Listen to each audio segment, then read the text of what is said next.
Hare Krishna. Hare Krishna. I'm very happy to be here today.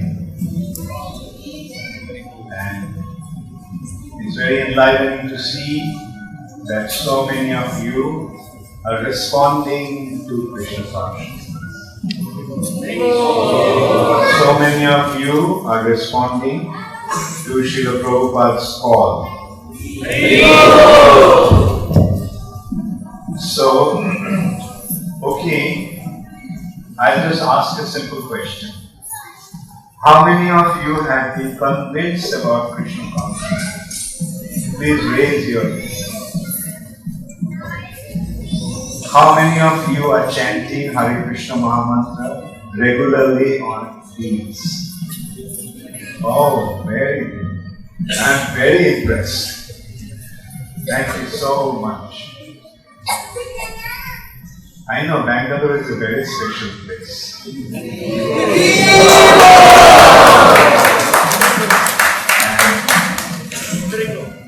my understanding has become completely confirmed.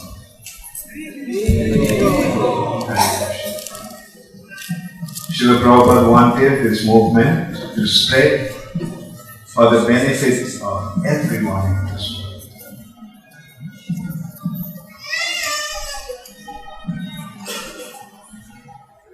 Because the whole world is a place of suffering. And in the age of Kali, that suffering becomes very, very intensified. The suffering becomes very intense. In the age of Kali, people become more and more averse to Krishna. And as a result of that, they suffer. So the further you go away from Krishna, we become subjected to suffering. On the other hand, the more and more we get close to Krishna, we enjoy. Ever since you have accepted Krishna consciousness, did your life, the condition of your life improve? Haribol. I presume Haribol means yes.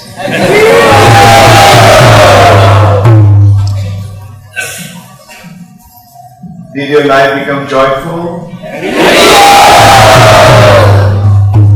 Yes, that's the fact. Prashade sarva dukkhanam antilakshanam. When you receive Krishna's mercy, then all the suffering disappears. Krishna also assured us in Bhagavad Gita, aham tvam sarva papibhyo mokshayishyami manasya. Suffering is due to sinful activities, path. And when there is no path, no suffering. And Krishna said, you surrender unto me, I will deliver you from all your sinful reactions. So this is such a wonderful arrangement, Krishna. Just surrender to Him and He will deliver us from all our suffering. Also another way to look at it, the Bhakti Lata beach. When the beach, the seed of devotional service, the devotional service is compared to a creeper, Bhakti Lata, and the seed. When the seed falls on the ground and it fructifies, then how does one seedling come? Did anyone, have you seen a seed is developing into a seedling? What happens? First 2 leaves come, right? So these 2 leaves of that seedling of Bhakti Lata are Kleshagni and Shubhada. Kleshagni. Klesha means distress, suffering.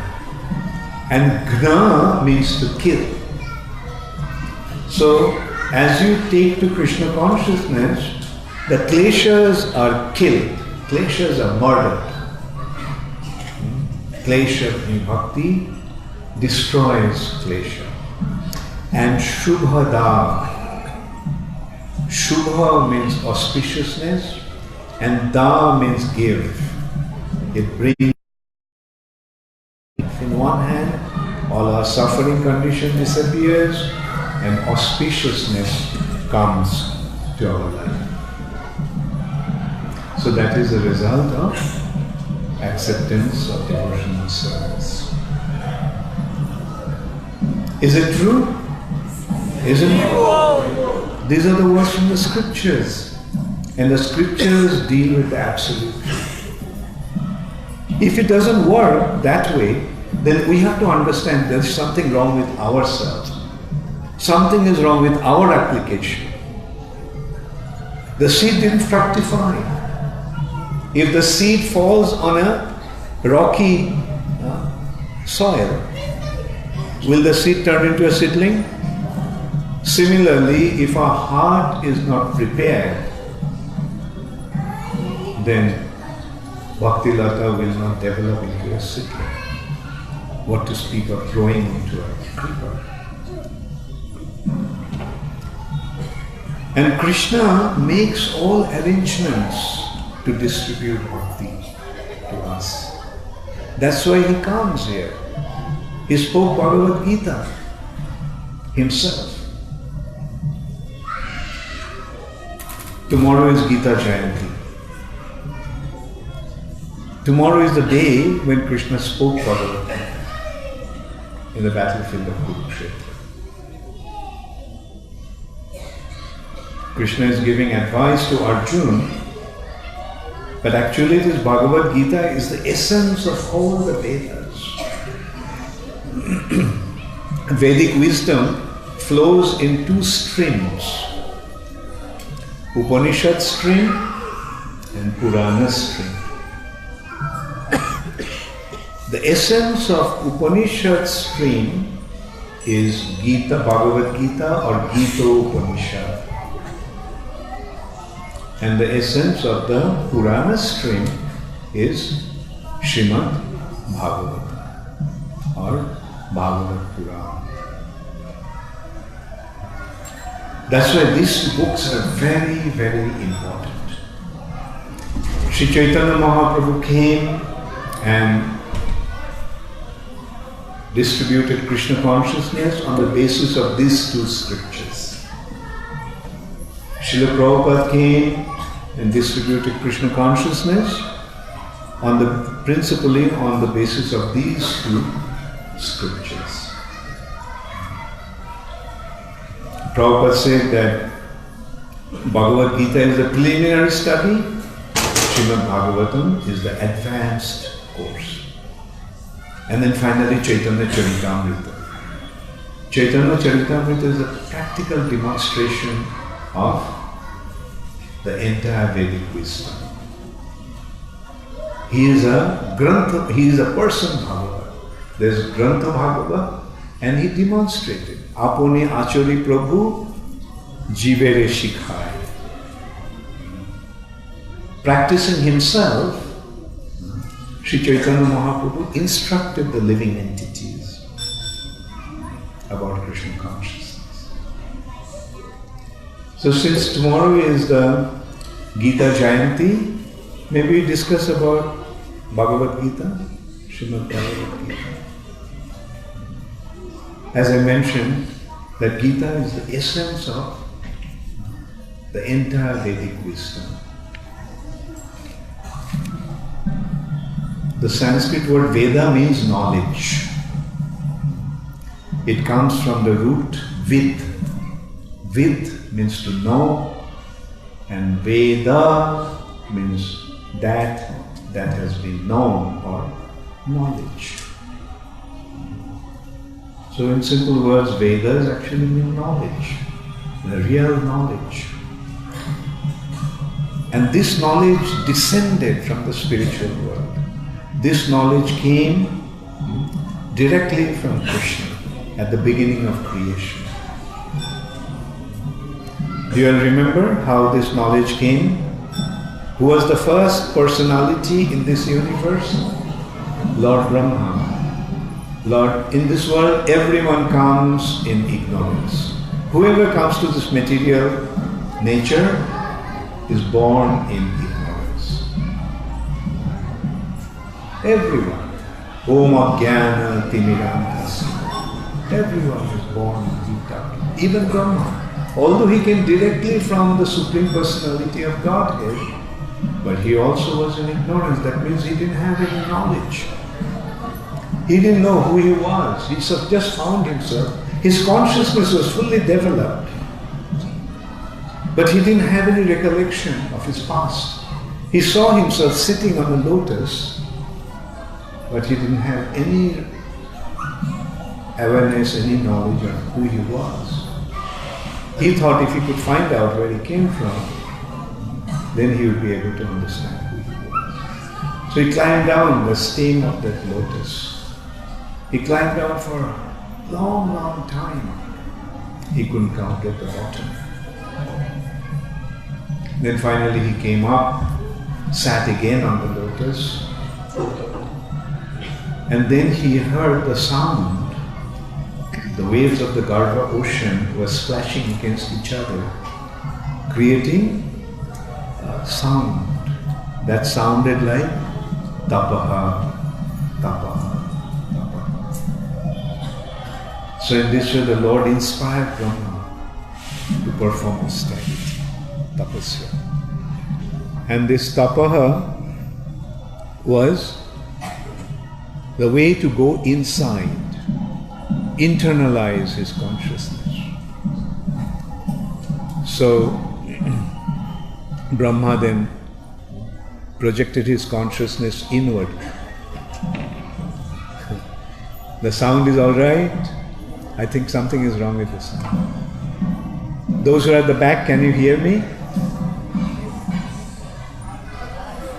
Can you hear me? Or yeah, now it's better.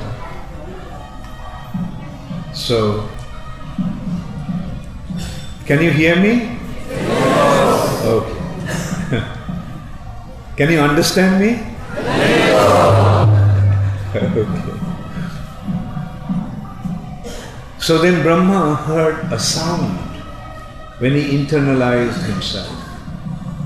And that sound was actually Krishna's flute. The sound of Krishna's flute. And it sounded like Om. Brahma meditated on that Om card. Gayatri developed from that. Brahma meditated on Gayatri, and the Vedic knowledge developed in Brahma's heart. So that's why Gayatri is considered to be the mother of the Vedas. Veda Mata. Mother of the Vedas is Gayatri. And in this way, meditating upon Gayatri, the Vedic knowledge, the transcendental knowledge, revealed in the heart of Brahma. Don't we sing every day? Dibbo Gyan Hriday Prakashita. The transcendental knowledge is revealed in the heart. Generally, we acquire knowledge in the head.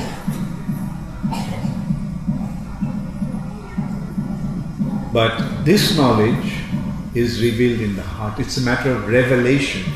It's revealed by the mercy of Krishna, by the mercy of Krishna's representative, the spiritual master. Dittva Gyan Hriday Prakashita. The same point has been made at the first verse of Srimad Bhagavatam. Tene Brahma Hida Adi Kavaye Muihanti Jatsuraya. Tene Brahmarida. Tene, by him, this knowledge was given. Krishna gave this knowledge in the heart of Brahma. And that is the Vedas. And then Vedas developed in a vast way. Bhurini, Vedas are prescribing many, many activities. Bhuri karmani. Vedas are vast and Bhuri karmani, innumerable activities have been prescribed in the Vedas. Therefore, it's very difficult to understand the real purpose of the Vedas or meaning of the Vedas. That's why there's a need for simplifying it. That's why Krishna came and gave the Bhagavad Gita. And as we know, the Bhagavad Gita is dealing with three aspects: karma, yoga, bhakti, and jnana. These three again are actually covering the entire Vedic wisdom. The entire Vedic wisdom is covered in this. First aspect is karma. Karma means activities. And the Vedas are dealing in that aspect. The Vedas again have three kandas: karma kanda, jnana kanda, and bhakti. So, karma kanda, the Vedas are dealing with how to enjoy in this material nature. Karma kanda, actually Vedas have 6 branches of philosophy called Sat Darshan. And they are Karma Mimamsa or Purva Mimamsa. That is dealing with the Karma Kanda section. The understanding is very simple. You want to enjoy, then learn how to act properly. Because right action will lead to enjoyment, wrong action will lead to suffering. So, Vedas are giving the prescriptions, how to act in the right way. You want this, act in this way, you will get it. You want to become very rich, act in this way, you will get it. You want to become a king, fine. Act in this way, your desire will be fulfilled.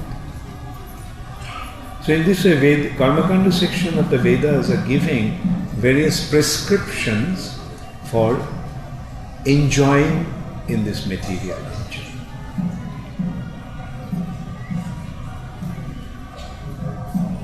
And one example for that is, see, somebody thinks that if he gets a lot of money, then he'll enjoy. Now he robs a bank, he gets the money, but police comes and arrests him and he ends up in the prison. Right? Wrong action is leading him to suffering. But the right action will lead to enjoyment. Therefore, it's very important that we know how to act in a right manner. In today's world, you'll see people are just recklessly acting. And the result is, they're suffering. Although apparently there's a lot of material prosperity, but they're actually suffering. There's so much suffering in this world. And that's why it's very important to follow this Vedic instruction, even if we want to enjoy. Vedas are not saying, reject this. Vedas say, well, if you want to enjoy, go ahead and enjoy. But enjoy, try to enjoy in the right way.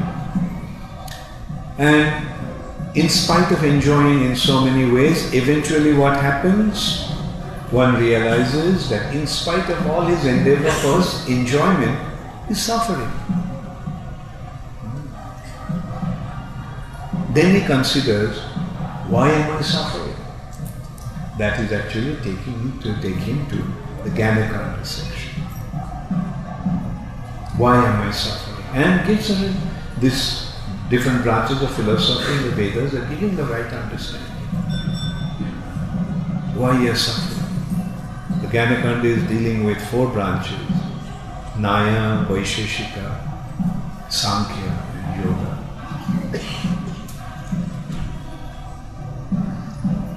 And then finally, in yoga, when one achieves his perfection, then he sees the Lord in the heart. When you see the Lord in the heart, you see who He is, how great He is, and compared to Him, how insignificant we are. Therefore, naturally, one surrenders unto Him. The perfection of yoga actually leads to surrender. And that's what Krishna actually gave in Bhagavad Gita. The ultimate consideration, surrender unto me. And that surrender leads to Sharanagati. Krishna actually gave us the process of surrender. And then surrender, the perfection of yoga, leads to the next branch, or final destination. That is called Uttar Mimamsa, or final conclusion. The final conclusion is Vedanta. And the Vedanta has been explained. Commentary on the Vedanta sutras has been given by Vasudev himself, and that is Srimad Bhagavatam. So in this way, Bhagavad Gita is ultimately leading to Srimad Bhagavatam. And Bhagavatam is describing pure devotional service to the Supreme Personality of God. So, that's why these 2 books are very, very important. Our whole life should be based on those 2 books. And Srila Prabhupada therefore gave so much emphasis on these books. Bhagavad Gita is the preliminary study. Let everybody read Bhagavad Gita. That's why we make this effort to distribute Bhagavad Gita all over. Actually, our business is to distribute Bhagavad Gita every day. But we take advantage of few occasions. Especially in the West, Christmas is a big time. In Christmas, everyone is in a happy mood. Everyone is in a buying spree. And when they're in a happy mood, they're given the Bhagavad Gita, and we take advantage that while people are enjoying, the devotees go out in a marathon to distribute Bhagavad Gita. And it's also quite nice or coincidental that Christmas time and Gita Jayanti practically comes at around the same time. So in the West, they're taking advantage of the marathon in Christmas time, and here we take advantage of marathon in Gita Jayanti.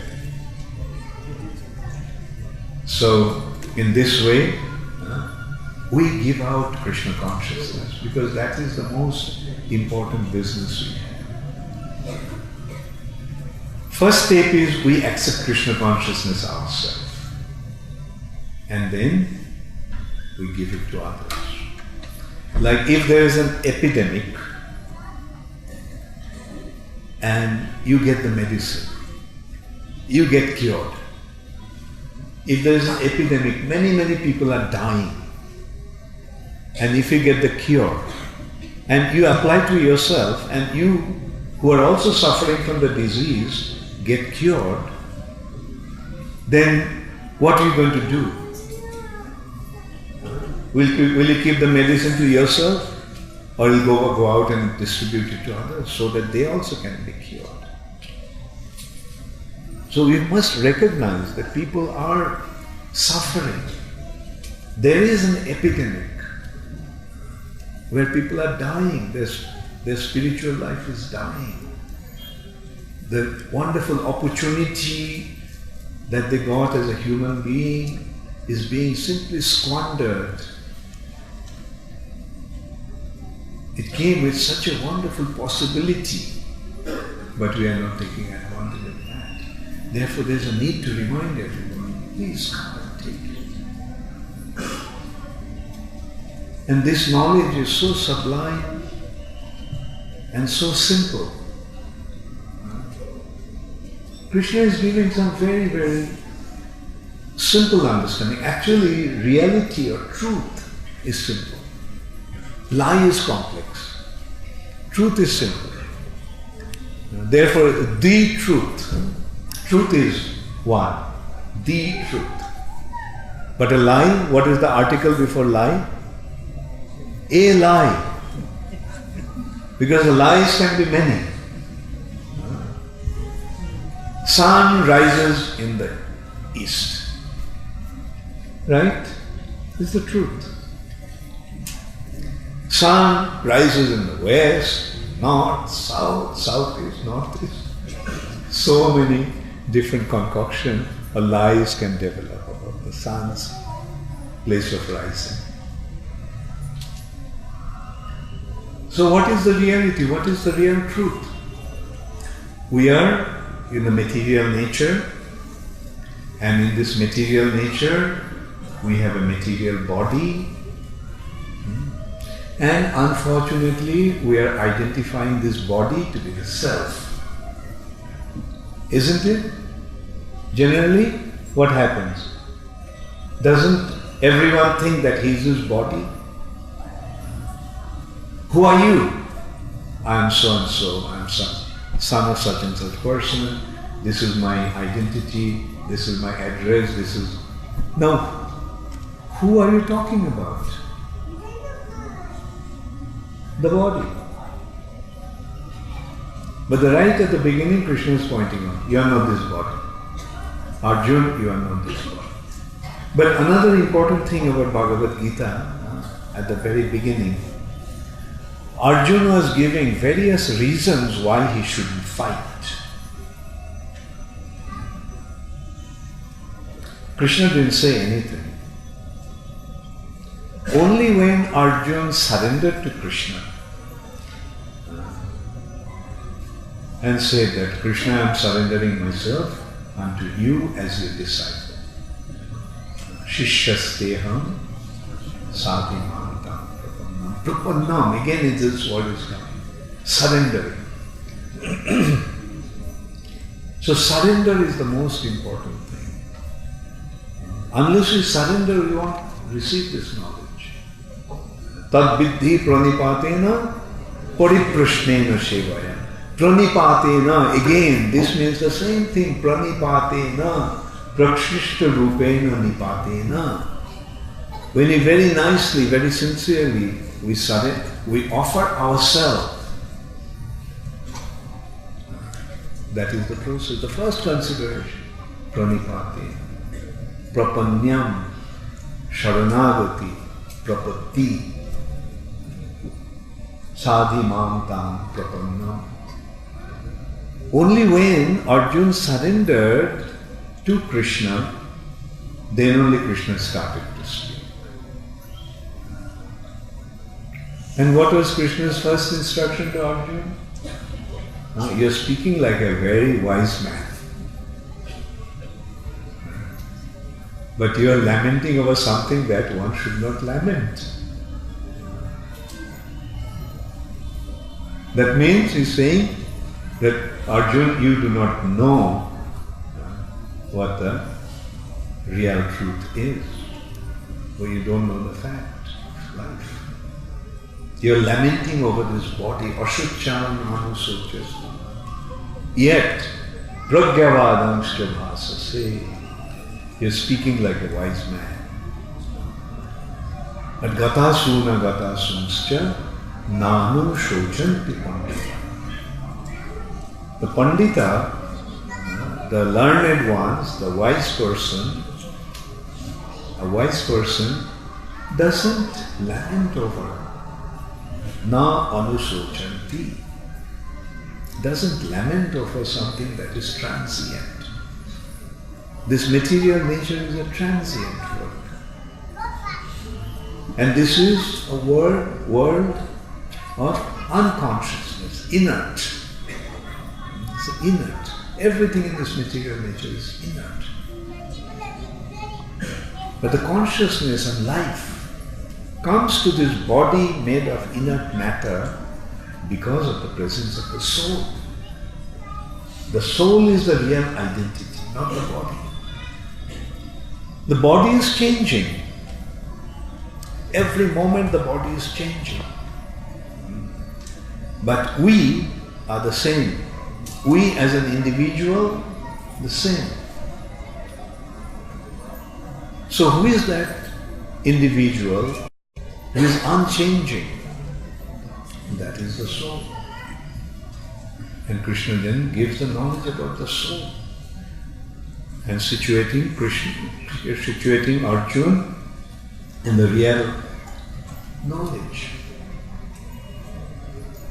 Na jayate mriyate va padashi. The soul is never born, nor will it ever die. On the other hand, the body, dehi nasmin yatha dehe komaram jovanam jara. The body is changing, tatha dehantara prapti. At one time, we leave this body and go away to our next destination. And when the soul leaves the body, the dead body becomes dead.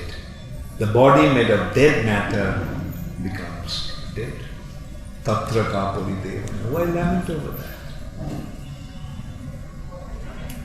Jatasari dhruvam mrittur. Anything that is born is bound to die. And anyone that has died will take birth again. So why lament? Now, isn't this knowledge very, very important for everyone? In this world, everyone is identifying himself with the body, and as a result of that, he is suffering so much. Nobody wants to die, but everyone is being forced to die. But if you have the simple knowledge, I am a spirit soul never dies, therefore I will never die. The problem of life, problem of death is solved just with one understanding. Isn't it? Does it make sense? It's simple arithmetical calculation, right? A is equal to B, B is equal to C, therefore A is equal to C. I am the spirit soul never dies, therefore I will never die. But the important thing is to become situated in our spiritual identity. And that's what Krishna is advising, how to become situated in our spiritual identity. And then gradually, Krishna is actually revealing his identity. In the 4th chapter, at the beginning what Krishna said, after the 3rd chapter giving the instructions on Karma Yoga, what Krishna said, Arjuna, this knowledge I gave to Vivashan. Now just consider Arjuna's situation. Arjuna and Krishna are friends. They're cousins. They're of the same age, practically. And then all of a sudden Krishna said, Arjuna, I gave this knowledge to Vivaswan. What was Arjuna's reaction? Krishna, you were born just the other day. How did you give the knowledge to Vivaswan, who took birth so many millions of years ago? Aparam bhavato janma, param janma vivasya. You were born just the other day, aparam bhavato janma. And param janma vivasya. Vivasya was so many millions and billions of years. And what was Krishna's answer to that? Bahuni me vyatitani janmani tavachara. Arjun, many times both you and I have taken birth. Tani aham veda sarvani. About them I know everything. Although I have taken many births, about all those births I remember everything. Nattam vettu paranta. But you don't remember anything. See the difference between Arjuna and Krishna? Difference between a jiva and the Supreme Personality of Godhead? Krishna further explains, Ajo Pishan Abhayatma. Although I am unborn, Ajo Apisan Abhayatma. Bhutanam Ishvaro Pisan. Although I am the source and origin of everything. Prakriti Samadhisthaya Sambhavami Atmamaya. Taking advantage of my internal potency, I take birth. Although I do not take birth, yet I Sambhavami, I manifest myself. So Krishna's appearance is his manifestation here out of his own sweet will. And Krishna then explains why he takes birth, why he appears. Sambhavami Atmamaya. Yada yada hi dharmasya glanir bhavati. Whenever there is a decline of spiritual religiosity,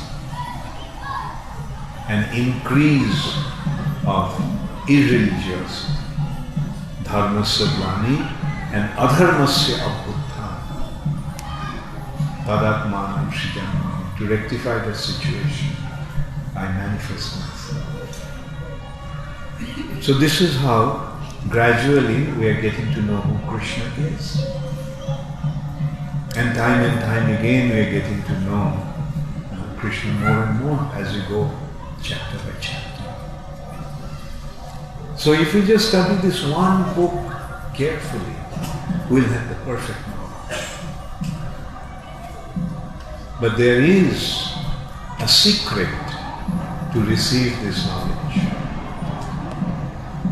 Bhakti. Krishna also made that point clear to Arjuna. I am giving you this knowledge because you are my devotee, Bhaktosini, Sakhachi. Because you are my devotee, because you are my friend, I am imparting this knowledge unto you and re-establishing this knowledge once again when it actually was polluted, contaminated, lost. Yoga nashta parantapa. So in this way Krishna is actually establishing the real essence of Vedic wisdom. Again we can go back to that point. Krishna himself is telling in Bhagavad Gita, what is the purpose of the Vedas? Vedashta sarvai ahomeva vedya. The purpose of all the Vedas is to reveal my identity. In all the Vedas, I alone am to be known. That is the purpose of the Vedas. All these things are there, like first is enjoy in this material nature, karma kanda, jnana kanda, how to get liberated from this material bondage. But beyond that liberation comes bhakti, devotion to the Supreme Personality of God. So in such a simple way, Krishna has given this knowledge, and now it's up to us to accept this knowledge and take full advantage of this wisdom that the Supreme Personality of Godhead has given. And so mercifully, Srila Prabhupada took that knowledge and distributed it all over the world. Even in India, we have been able to receive this knowledge simply because of Srila Prabhupada. Even in Bangalore, had Prabhupada not have come and distributed this knowledge, even in Bengaluru we wouldn't have been sitting together like this.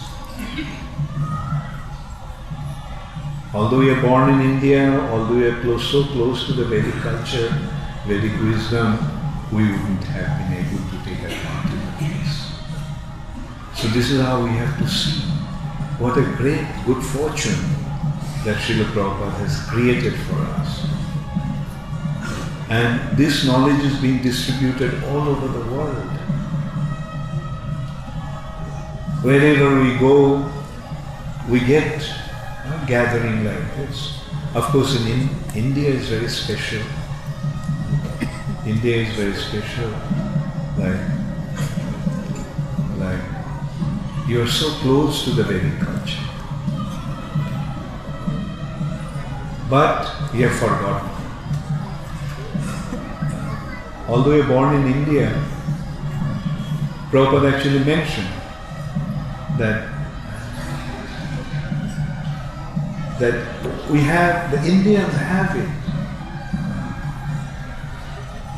inherent in them, very close to this knowledge, very close to this culture, very close to this process of Krishna consciousness. But it's covered. But that covering is not very deep. Just a little scratch, just a little scratching, and it comes out. So that's an advantage. It's a very great advantage that we are born in India, came so close to the Vedic culture. But of course, Prabhupada has created the good fortune for all the people all over the world. Like, so many devotees are responding to this Vedic knowledge, Vedic wisdom. And Prabhupada made it very clear that this Vedic wisdom is for everyone. Vedic knowledge is for everyone. And whoever Jai Bhaje, Shaiva, Abhakta Vincha. Whoever accepts this process and practices it, he is great. Those who do not accept it, those who did not take to devotional service, they are unfortunate. And when one accepts it, his life becomes perfect. And right in front of us, we have the example of Bhakti Vikash Maharaj. Right. He was not born in India. He was born in England. But when he came across Srila Prabhupada's teachings, just accepted it. And today we can see his whole life has been dedicated to this Krishna consciousness movement. And he has become the perfect example of this culture. Haribol, another wonderful devotee has arrived, also from England, who also has dedicated his whole life.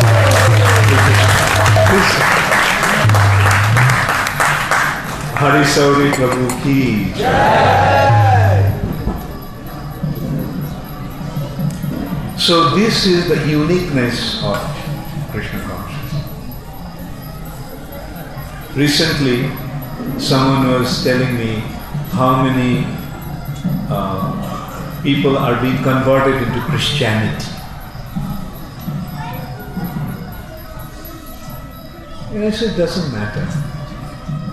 Because what's the difference? Those, although they're Hindus, but they are not really practicing Vedic culture. So if they become Christians, what's the big deal? They eat beef. Because the Krishna consciousness is meant for everyone. In a way, maybe when they become Christians, they'll take to Krishna consciousness even more readily. And anyway, let's not get into that. The point is that Krishna consciousness is for everyone. And we are seeing it all over the world.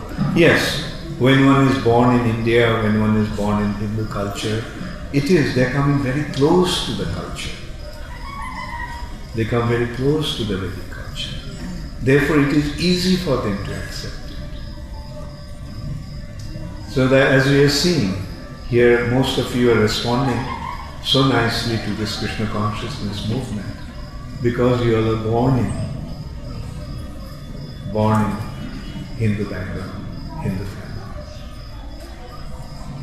And so the point is that Srila Prabhupada has given us something which is for the benefit of everyone, and Sri Chaitanya Mahaprabhu predicted that this Krishna consciousness movement is going to spread all over the world in every town and village. It is spread in every town.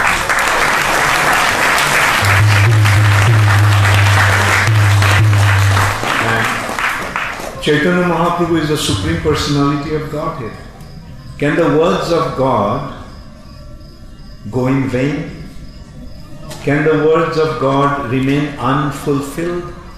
No. So we have to consider that it is going to happen, and especially now we should not have any doubt about that prediction, because we have seen how amazingly, how miraculously this Krishna consciousness movement has spread by Srila Prabhupada.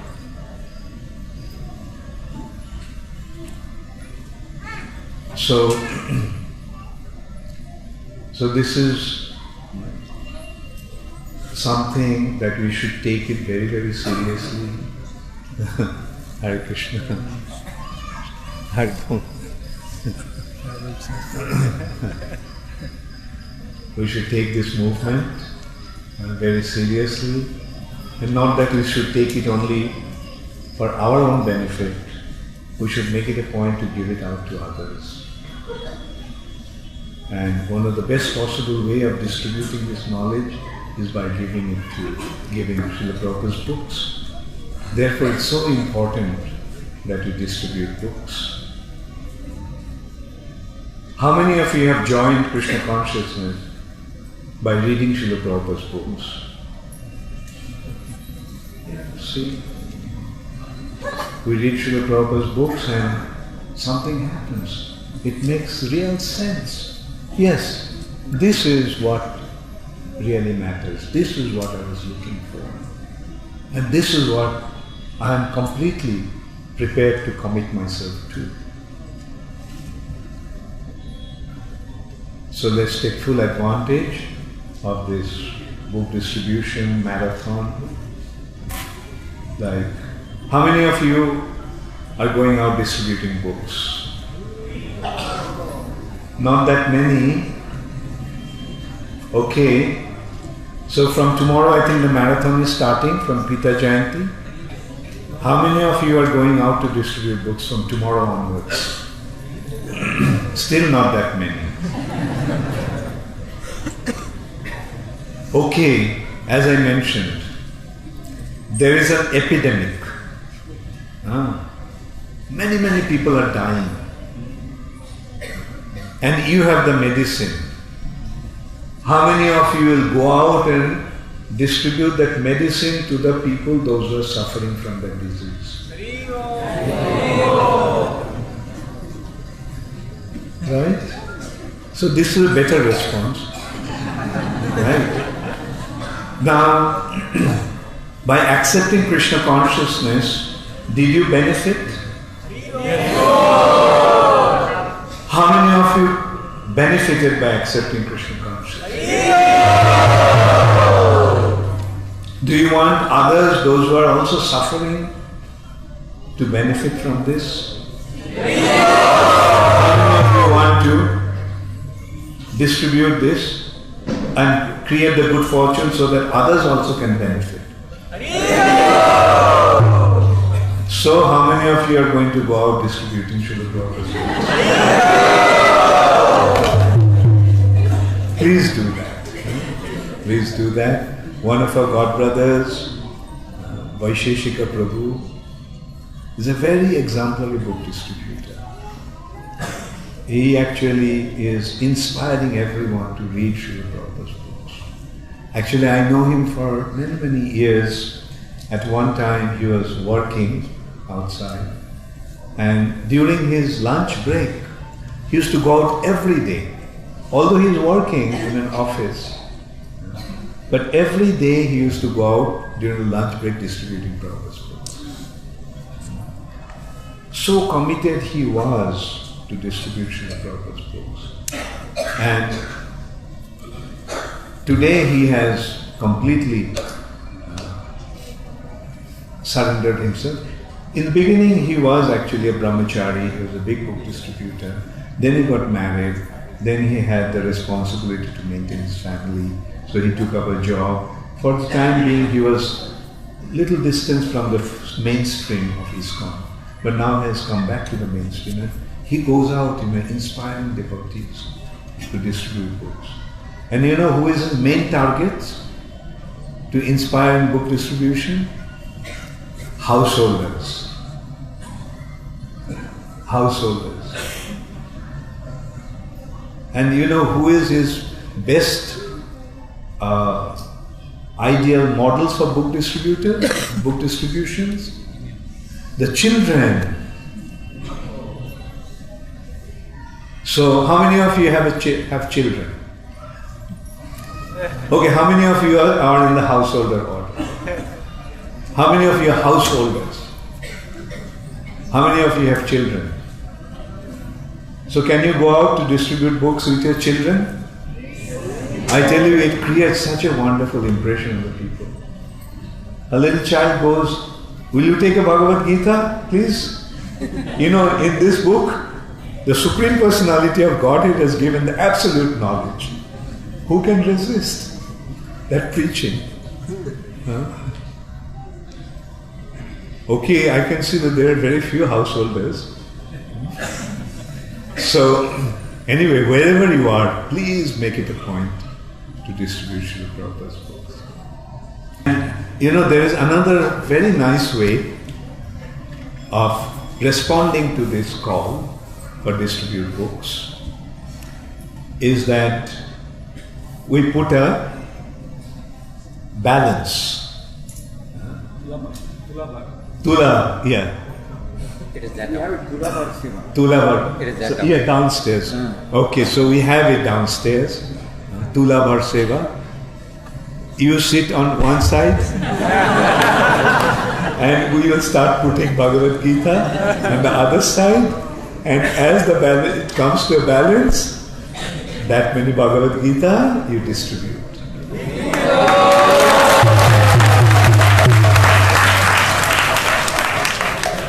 How many of you are going to respond to this?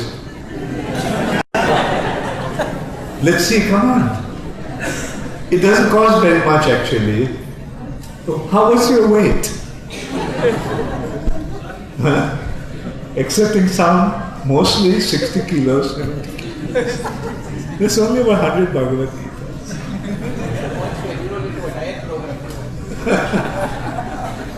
Yes. Have a diet so that your weight will increase. So, please take up this opportunity, because Prabhupada will be pleased, Krishna will be pleased, and your life will become so full of joy. So thank you all very much. All glories to Srila Prabhupada. Gaur Premanande.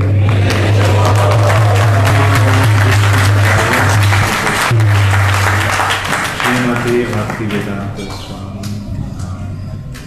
Namaste Saraswati Deve Gaurava Pracharane Nirvishesha Sundara Srila Prabhupada. I've been asked to say a few words. I'll say a few words. I have a long drive and a heavy program tomorrow. Hari Shari Prabhu, thank you very much for your transcendental diaries.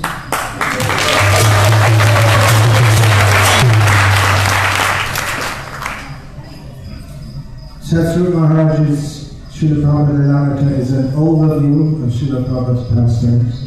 And Hari Shari Prabhu's transcendental diary is an underview. So you get right in the details of everything. It really helps us to know Srila Prabhupada at every moment. So add to your reading list if it's not already on it, Transient Diary, and we look forward to seeing the final volume plus one more. No, 3 more. 3 more? I have a diary that I kept from October 1977 when we brought Prabhupada back to Vrindavan. Yeah. So I have a small diary that I kept during that period. And the other 2 volumes of Transcendental Diary, that will come when they come. I'm just listening to that, to the October 77, listening to the recordings now. It's really touching. Yes. Heart-rending. Yes. Prabhupada is saying to he's calling all his godbrothers and asking for forgiveness and all his offenses. It's really hard. Of course, Prabhupada never made it. There's no question of offense in Srila Prabhupada. It's just heartrending how for all his world preaching is so incredibly hard. But I said, Hare Krishna.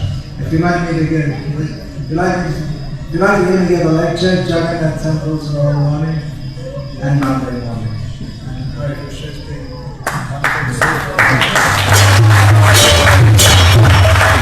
Hare Krishna. Srila Prabhupada ki. Maybe I can just give a little introduction to you. They need to know.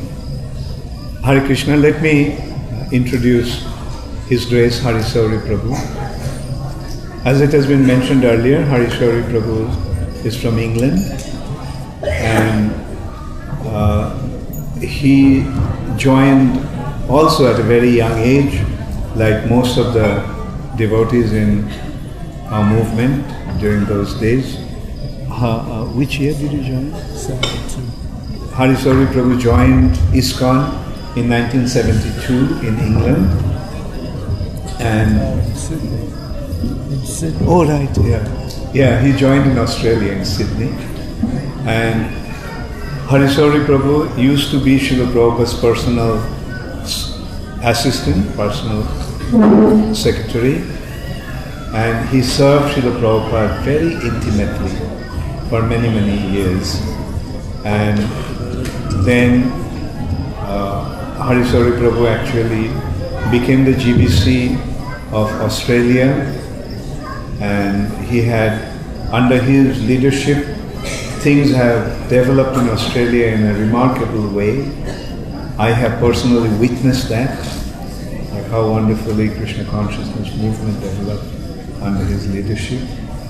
And now Harisauri Prabhu spends most of his time in Mayapur, and he is writing his transcendental diary, which is describing his days with Srila Prabhupada and the way he recorded all those incidents and anecdotes. And they are presented in now 8 volumes. 5 so 2 more to come. Okay, 5. 2 more to come, and there is 3 more. So total there will be 8. Yeah. So there will be 8 volumes of the Transcendental Diary. 5 has already come out, 2 are in the process of coming, and the 3rd also will come. So we are very fortunate to have His Grace Harisauri Prabhu in our midst. He's a very, very exalted devotee, very committed to Krishna consciousness movement, and a very loyal servant of Srila Prabhupada. His Grace Harisauri Prabhu ki Jai!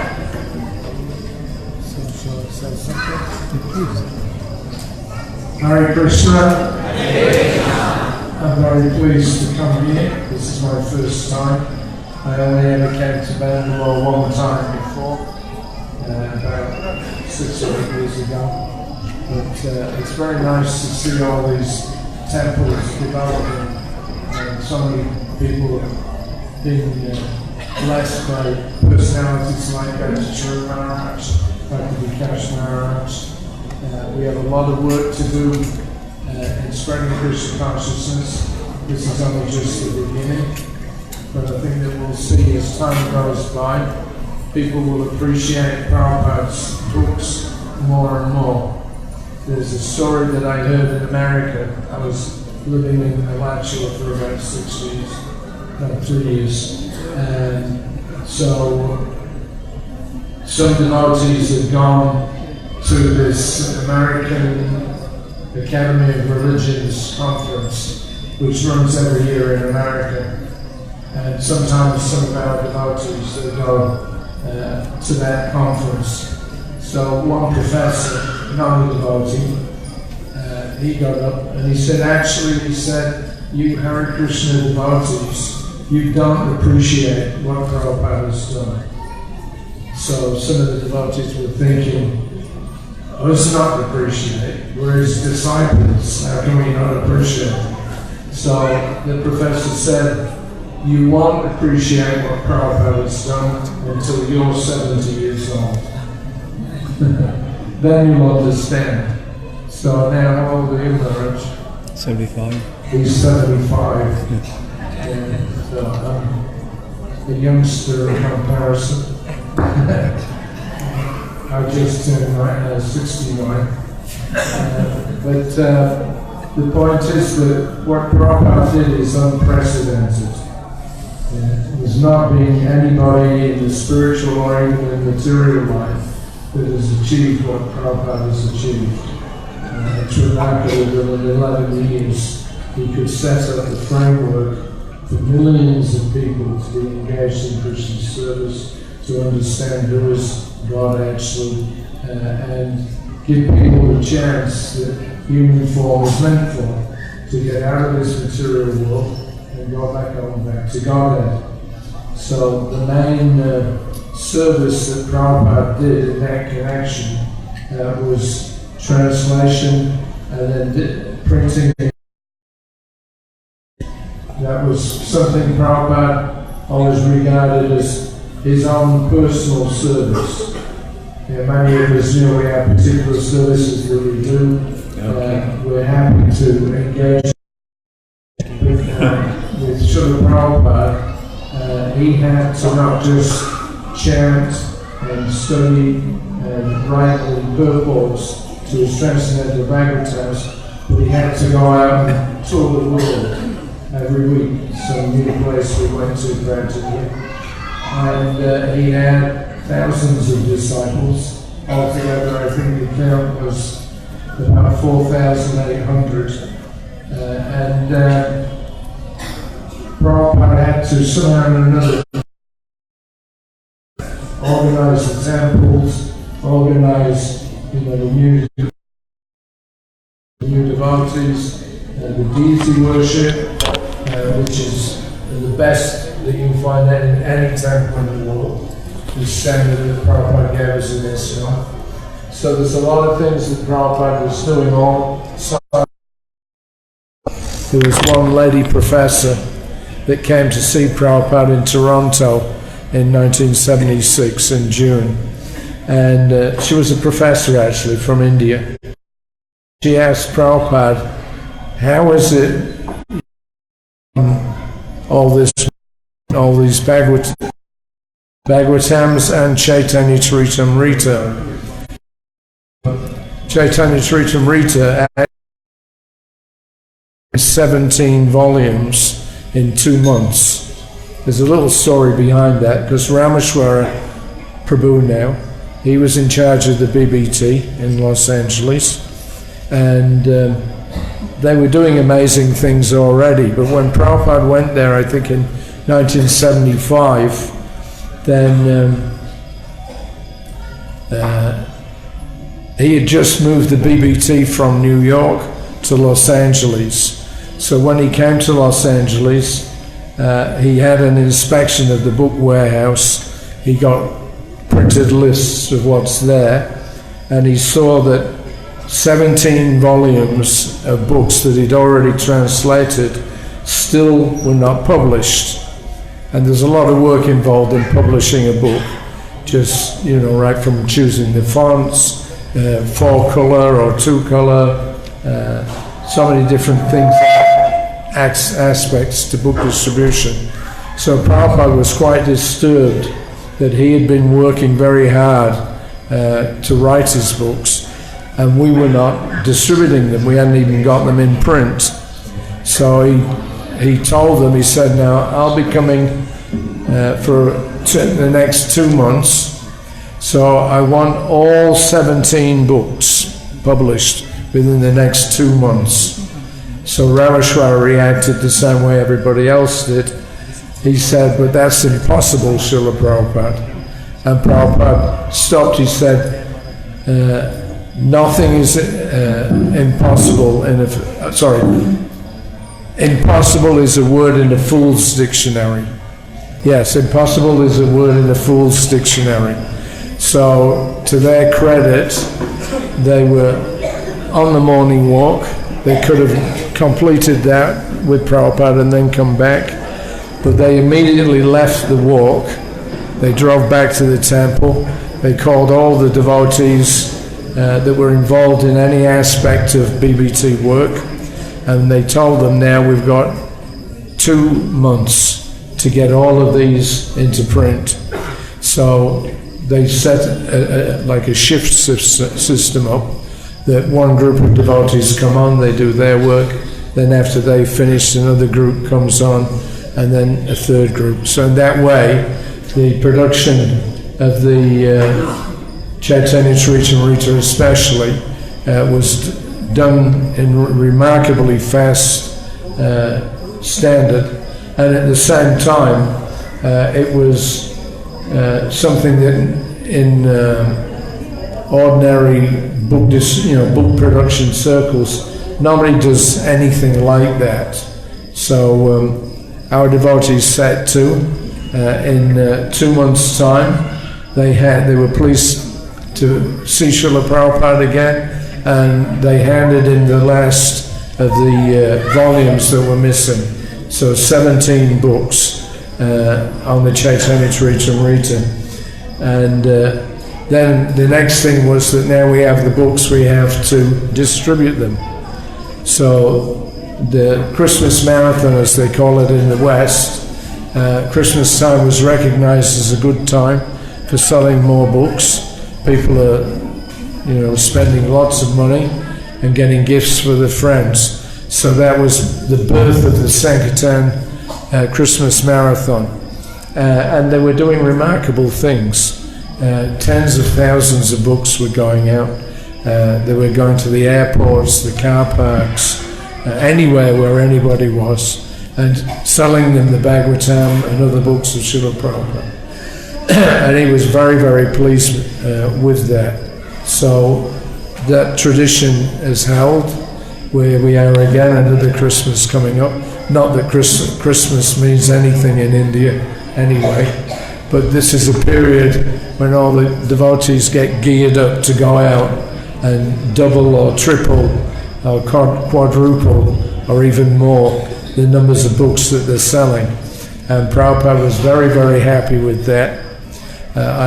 Radha Ballabha, at that time, he was the manager of the BBT in Los Angeles. So he was overseeing the production of all these books.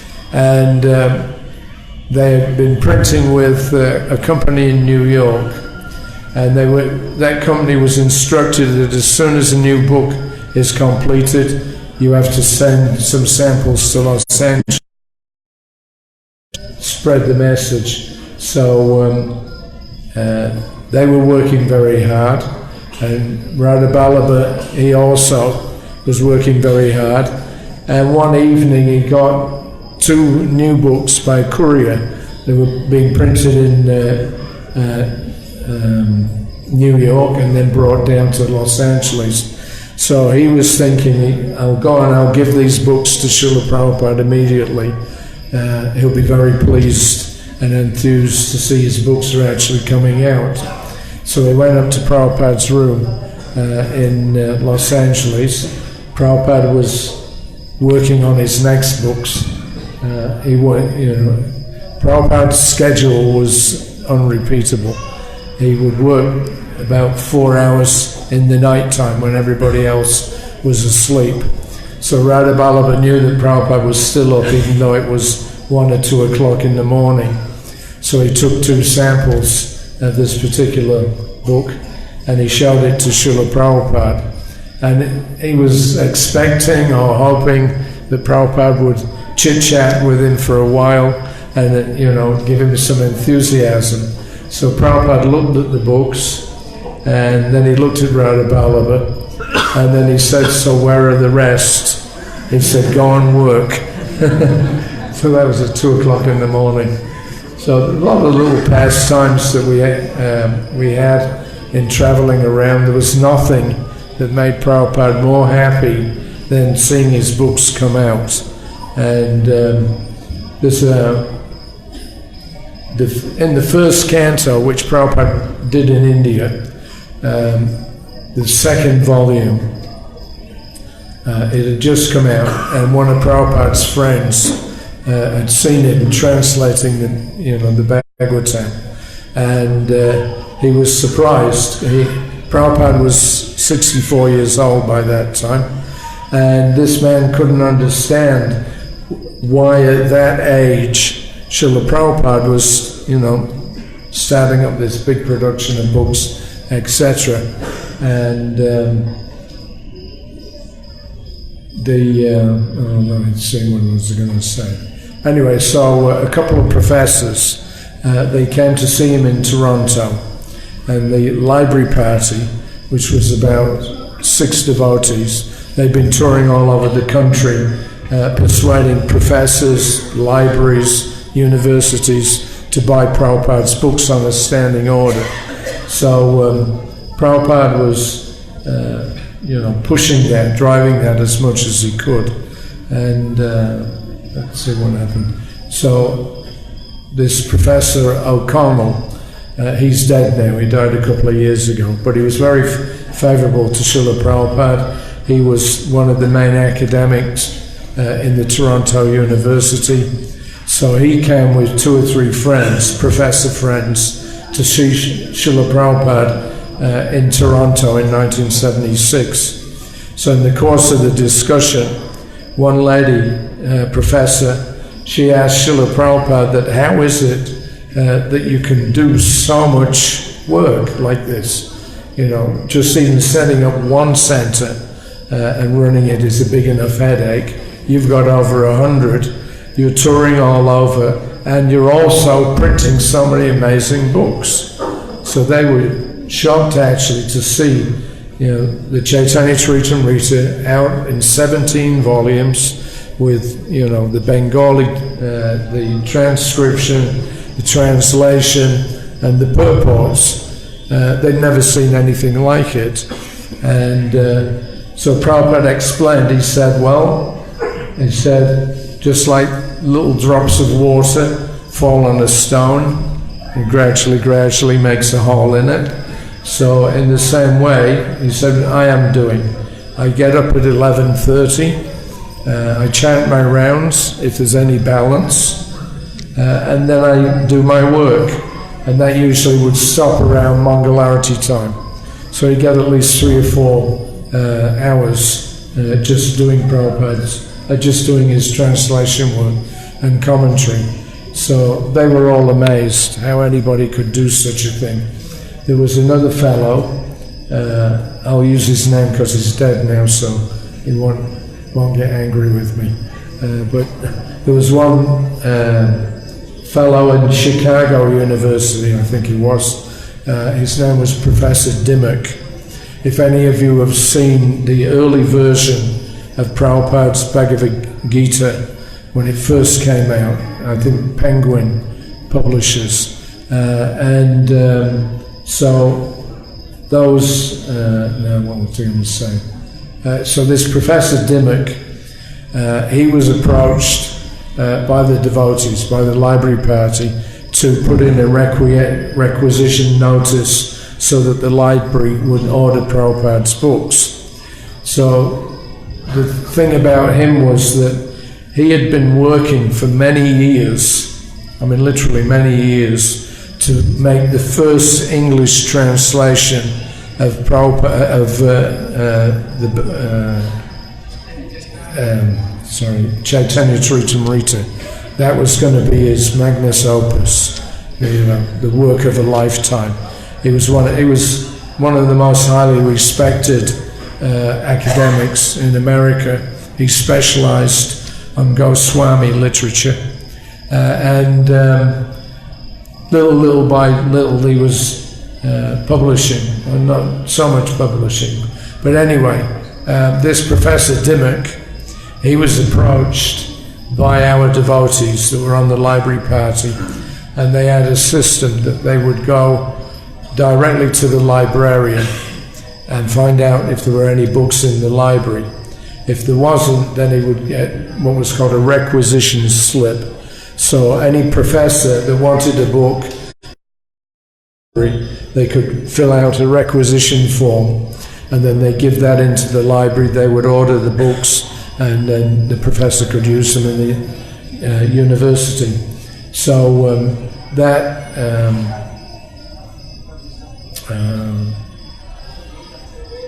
Dr. Dimmock, he was working on his version, and he wasn't particularly impressed, actually, to be frank. He wasn't that attracted to Srila Prabhupada and his works, but he wrote a foreword for Prabhupada's Bhagavad Gita, and I think the first time the devotees approached him, he didn't want to do it. So they found out that this man is actually a drunkard. Yeah, he's a big professor, but he drinks a lot. So they waited until he was a bit drunk, and they had written out, the review, and they gave it to him, and he signed it without really reading it. So they got his, they got his endorsement for Prabhupada's Bhagavad Gita. When he found out, when he finally sobered up and saw the book that he'd signed up for, he was shocked. This is back to Vedanta Swami's works, and I've just recommended it. So it was an interesting exchange. Satsvaru Maharaj said that when they showed the actual finished volumes, they showed a picture and one sample. When Professor Dimmock saw it, they said that he practically had a heart attack because he'd been working for so many years to put the book, this one book out, and couldn't do it. Prabhupada comes to America in 18 months, he's done the whole lot, plus he's still doing the Bhagavatam, and he's doing, the summary study of Krishna, he's doing the teachings of Lord Chaitanya, he's doing the Ishopanishad. I mean, literally scores of books were coming out, different books. And this man was shocked. He thought that he was going to hit the peak when he produced his own Chaitanya Charitamrita. So when he saw Prabhupada's and so nicely produced, he almost had a heart attack. So anyway, Prabhupada astonished the academic community by this book production, and there was no magic or something attached to that. It was just plain hard work. Prabhupada was from 12 o'clock up until about Mangalarati. That's what he was doing every single night. And I saw when we were in Hawaii in 1976, Prabhupada spent the whole of the month of May working on his books. And whereas normally on his dictaphone there's like a little counter, which tells you how far you're into the particular translation of the tape. So normally Prabhupada would do anywhere from like 50 digits on the microphone up to maybe 100. But in that particular May marathon, Prabhupada was doing 6 or 7 times the amount that he would normally do. And several times Prabhupada sent for me to come into his room. And he told me, he said, I'm not going to go on the morning walk tomorrow morning. I'm going to finish this book. So he hadn't taken any rest whatsoever, not even a wink. He worked all through the night, and he completed, I think it was the 8th canto of the Bhagavatam. And if you look in that book, the very last note, or addition to the purports, was that Prabhupada saying that I'm now in New Navadweep in Hawaii. We this book by the mercy of Lord Krishna and the Panchatattva, because the Hawaii temple, they have Panchatattva deities. And he said, with the help of my disciples and followers, they're being appreciated and distributed all over the world. So Prabhupada marked that. So he was very, very happy about the book production, and he did something unprecedented. So I'm not going to go on for very long. I've got the hook. You know what the hook is. Does anybody know what the hook is in dramas and performances? In the old days, in the theatres, they would have, in the intermission of the film, then they would have some entertainer that would come on the stage, and everybody got a 10-minute break, and they went back to seeing the film again. So the guy that was the entertainer, when he'd run out of time, they had a long pole with a hook around it, and they'd slip it around his neck and pull him off.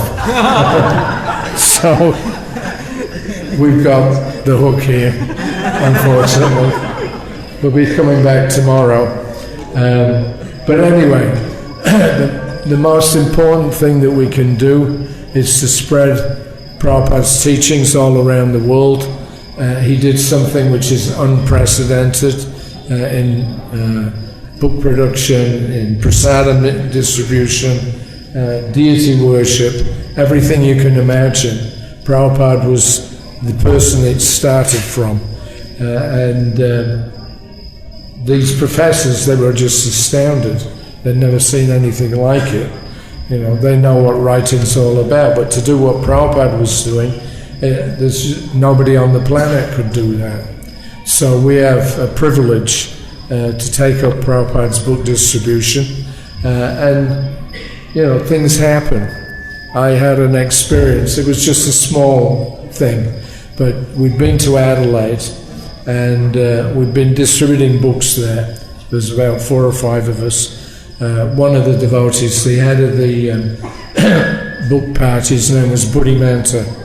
So Buddhimanta actually got credit for being the first ISKCON devotee to sell hardbound books right there on the street. Yeah, the books were starting to come out in the early 70s, but they couldn't figure out how to sell them.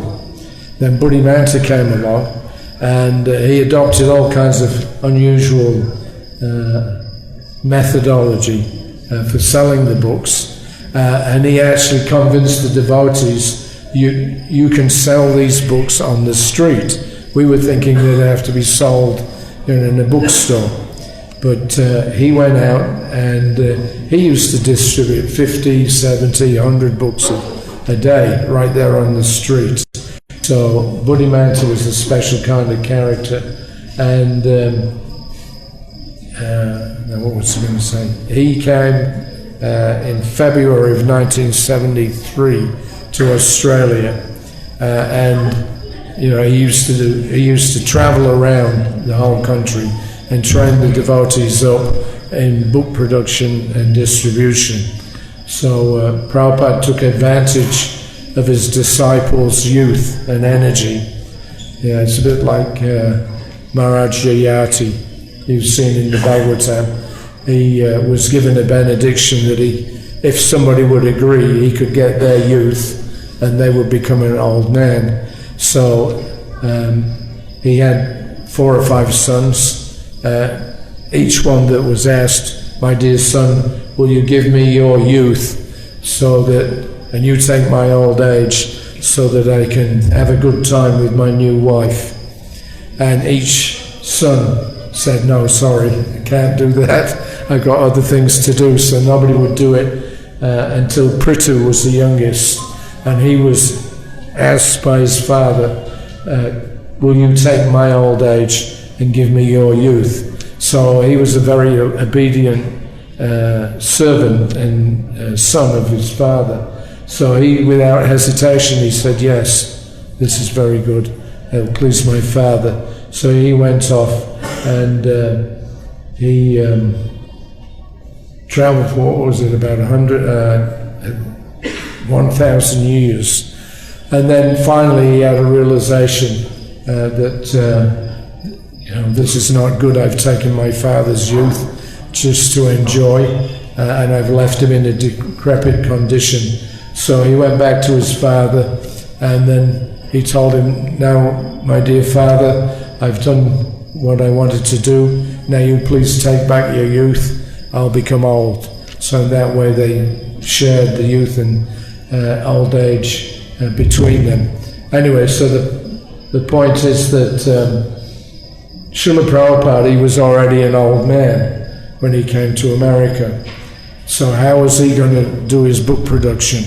In Vrindavan, he had been doing everything on a manual typewriter. And one of his friends couldn't understand why he was writing, with so much labor when he was already 64 years old.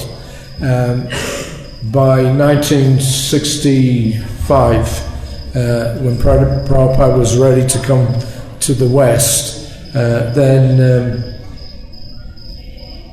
this friend of his asked him, why are you bothering like this? You're in Vrindavan, you should retire. You're so old, you won't be able to go out and sell them. What's the point of, doing an English translation and commentary on the Bhagavatam? It's taken 4 years to do the first volume, the first canto. So if you calculate that out, he was 64, he was 69 by that time, and he was preparing to go to the West. This friend of his asked him, why are you bothering like this? This is a book nobody's heard of. It's taken so many years' labor. You should just retire now, because the Bhagavatam is 12 cantos, and you're already 64. So how are you going to complete it? It seemed to his friend that it was an impossible task, and it would just never happen. So he got his first 3 volumes out, and in this conversation that he had with this man, the man sent him a letter which Prabhupada reproduced in the 2nd volume of the first canto. And Prabhupada's reply was there. And Prabhupada's reply was, what's the problem? He said, in the heavenly planets, they also have the Bhagavatam. But in the heavenly planets, there are millions and millions of volumes of the Srimad Bhagavatam. So we have a short version, but in the higher planets, they have millions of narrations of Krishna and the devotees. So he said, if they can do it, then why should I not? So he kept on going with his books. Finally, he got to America, and after getting set up there, then Krishna provided him with a solution to this, massive work of translation. How would it be completed? How would it be sold? Prabhupada had taken the first canto with him to America, and he was going from shop to shop and library to library trying to sell 1 or 2 volumes. So he was not daunted whatsoever by the task in front of him. And as soon as he started going out, then he started attracting some young men to his temple in 26 2nd Avenue. And the first thing that he did was engage them in producing his Back to Godhead magazine, which had been coming out since 1944, but very sporadically. So now he was in America. He wanted to revive the Back to Godhead. He engaged these young men to come and do that labor of printing them out and distributing them. And Prabhupada was very happy. Then Gargamuni came one time, and he had a machine with him, and it was what was called a dictaphone. So the controls were, on one side in one hand, and then you speak into the microphone. So Prabhupada began translating his books using the dictaphone. So that immediately increased the amount of work that was being done by the BBT, because Prabhupada now had found a way to speed up the production and sales, and he had a good chance of finishing the Bhagavatam. So he remained very optimistic, even though it was a seemingly impossible task. If you calculate that from 1965, when Prabhupada had completed the first canto, so there were 3 volumes, it took him 4 years. So if you calculate, there's another 11 cantos that he still had to do. If they took the average time of this 11 cantos to produce that, then at that rate that he was going with his typewriter, he would be about 114 years old. Yeah. So with that prospect, who would sit down and start writing and translating when they know that they can't complete it for 14 years or till he's 114? But he did. He just had the determination to do it. So Krishna gave him the means. They discovered this dictaphone, and by just speaking into the dictaphone, his development of his book distribution and processing was done very, very quickly. So within a couple of years, he had a full group of devotees, some of them like Hayagriva, he was an English professor.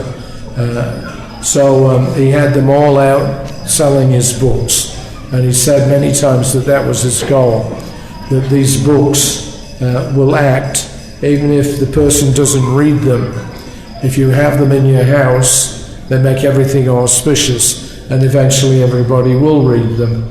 And we met one fellow in Melbourne and got talking to him, and he was interested in the books, and he told the book distributor that he was a dustbin man.